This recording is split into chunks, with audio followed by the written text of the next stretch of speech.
Interrogé par France Dimanche, Paul Elrarat s'est livré à ses confidences particulièrement émouvantes sur son quotidien en compagnie de l'autisme. Torturé par son hypersensibilité, l'ancien champion des 12 coups de midi ne s'imagine ainsi pas vivre longtemps. Du plateau des 12 coups de midi à la table extensible des grosses têtes, Paul Elrarat a plutôt bien mené sa barque. Son franc-parler lui vaut parfois des inimitiés, avec Jean-Luc Reichmann notamment, mais le jeune surdoué, victime d'autisme, continue d'impressionner son monde par ses connaissances encyclopédiques.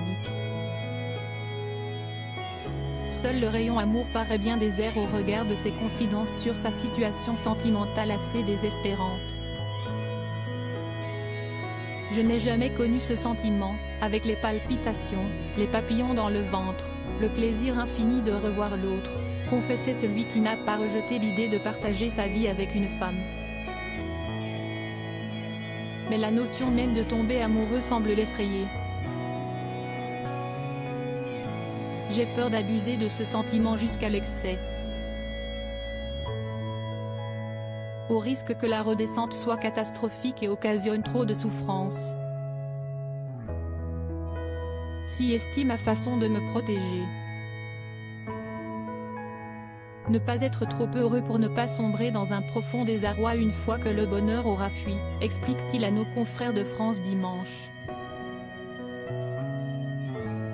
Des pensées qui m'empêchent d'avancer et d'être heureux. La suite de cet entretien démontre que l'ancien maître de midi est aussi bon collectionneur d'étoiles mystérieuses que d'idées noires. Je vois, considère et retiens beaucoup trop de choses qui ne devraient pas l'être et qui me font énormément de mal. Des considérations existentielles que je me fais à chaque fois qu'ouest porté à ma connaissance quelque chose de négatif, qui ne me plaît pas ou qui m'empêche d'avancer et d'être heureux, confie celui qui subit de sérieuses périodes de crise. De là à s'imaginer ne pas vivre longtemps, celle-ci m'agresse tellement dans mon être, mon cerveau et mon cœur, que je peux parfois en arriver à me dire que je serais mieux mort que vivant. Le bonheur n'est pas forcément dans l'après pour le champion des plateaux télé.